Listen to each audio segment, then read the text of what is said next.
Now at 6, a man found shot to death in a car at Washington Square Mall.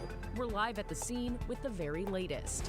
Plus, Alaska Airlines flight attendants prepare to strike as contract talks hit turbulence. Well, it's been extremely frustrating. How soon a work stoppage could impact your travel plans.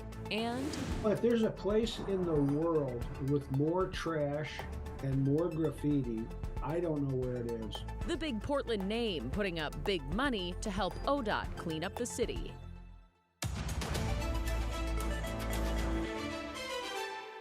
Thanks for joining us. I'm Brittany Folkers, and we begin with a shooting in the parking lot of Washington Square Mall. A man was found dead inside his car there last night. Let's get right out to our Daisy Caballero joining us live near the mall in Tigard. So, Daisy, what do we know right now?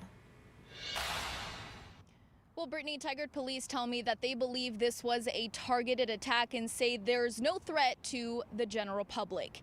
Here's a look at the scene yesterday. You can see some officers blocking off the area with yellow crime tape. Police tell us this happened shortly after 9:30 last night. Someone called 911 after seeing a man slumped over inside of his car. The caller said they heard a few pops minutes earlier. Both police and medics arrived and found the man had been fatally shot. But detectives are once again saying that this was a targeted attack and there's no ongoing threat. Is there a specific reason as to why you guys believe that this is a targeted situation? That's based on some of the investigative leads and evidence that we have that we can't share publicly yet. Now, the name of the victim has not been released, and that, of course, won't happen until his family has been notified. And I am told that detectives are working to gather surveillance footage in hopes of that helping them find out what happened here. Brittany? All right, Daisy, thank you.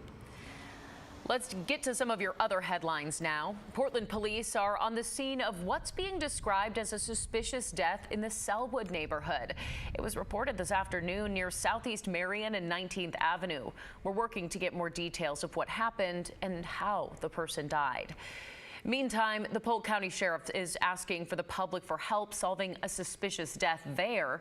Back on Sunday, November 26th, the body of Frankie Davidson was found on Armand Road, just off Arlye Road in the southern part of the county. Now, at this point, investigators aren't saying how the 37-year-old from Almsville died, only that he was known to frequent the Salem area.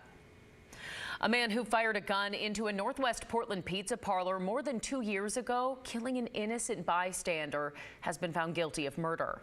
That's according to the Oregonian. Prosecutors say back in September 2021, Marshawn Edwards fired 2 handguns into the Silver Dollar Pizza Company.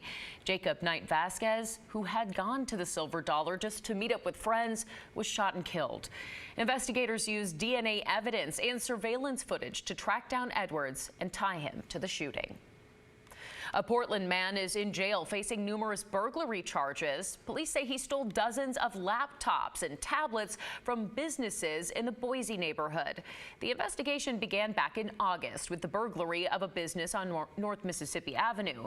Several other nearby businesses were hit in the following weeks, all having electronics taken. Evidence led police to a home in the Kenton neighborhood, and yesterday a search warrant turned up more than 120 laptops. 51-year-old Kevin Williams was arrested. They're asking you to call Portland police if you know anything about this case. A vacant commercial building in Northwest Portland may soon find new life.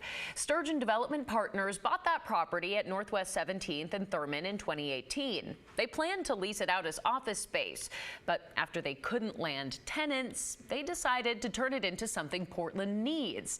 As Willamette Week first reported, the building will have a mental health crisis center paired with 80 transitional housing units. And we could have converted it just into apartments, and we certainly thought about it. This project, however, we think is a much stronger idea because it provides the community with something that's desperately needed. There are still some funding hurdles. Blair Best will have more on the project's cost and the timeline coming up on the story at 6:30. All right, we had a lot of rain this morning. It has dried out since. Here's a great view of the lights on the Astoria column out of the coast where we've had some clearing this afternoon. 51 degrees. Humidity, though, is high and we are going to see fog form overnight, not just at the coast, but also in the valleys. Right now, though, rainfall pretty much non-existent. Northwest Oregon and Southwest Washington. It all happened this morning and lifted on off to the north. There's rain down in southern Oregon right now, and a little bit later I'll explain why that's not really a threat to northern Oregon. They're still getting moisture down that way, though. So again, we're looking pretty good for the next couple of days. If you plan on traveling Wednesday or Thursday, you're in good shape. Now, we had about a ½ an inch of rain in Portland, which, you know, is healthy. It came early this morning, late last night. And in fact, it adds to our rainfall total. We now have 7 days with over ½ an inch of rain this month. The record is 12. 2 days with over an inch of rain. The record is 5.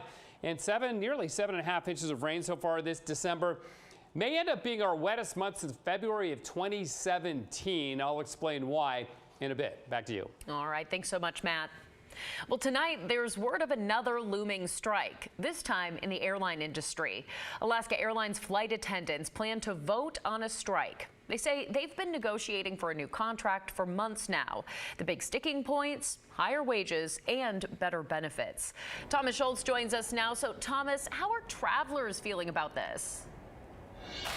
Well, Brittany, those that I spoke to today are concerned that a potential strike could have pretty severe consequences on their travel plans, and they say that they may actually have a second backup flight just in case if their Alaska airplane doesn't take off. Now, this comes as hundreds of flight attendants picketed at PDX this morning. Many say they're looking for better pay, working conditions, and benefits. Now, in response, Alaska Air says they're offering an industry-leading proposal, which includes a 15% increase in the wage scale. Still, a vote to authorize the strike will happen in January. Now, it's important to note a federal mediator needs to declare an impasse in negotiations for flight attendants to be able to strike. Negotiations with that mediator have just begun, and it's still unclear what a strike could look like. Union members say they could strike at certain airports or individual flights, or they could all just decide to walk off the job together. Now, today was the first time many passengers heard about these ongoing negotiations with the pickets outside.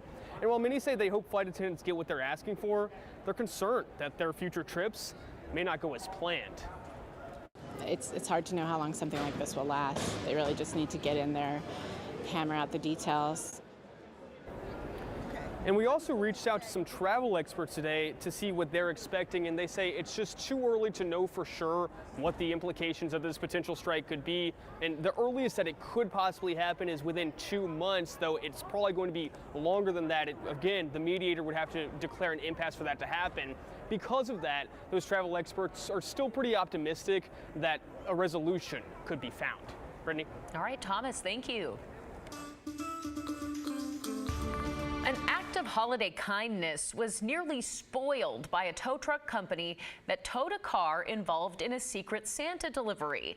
Evan Watson joins us now. And Evan, the story kind of feels a bit like a Grinch interrupting Christmas cheer, but there's a lot more to it than that, right? Yeah, Brittany, the situation sparked a fire in residents of a low-income apartment complex near Clackamas Town Center, who say this is just the latest in a string of predatory tows. A group of people delivered 90 gifts to a Happy Valley family in need last week. While dropping them off, one of the Secret Santas said a tow truck driver lifted one of their cars to tow it away, even after giving the okay for the group to finish their Christmas surprise. They ended up paying a $250 fee to drop the car. Residents at the complex say the tow company does this to them all the time. Not just the car I have now, but the car I had before.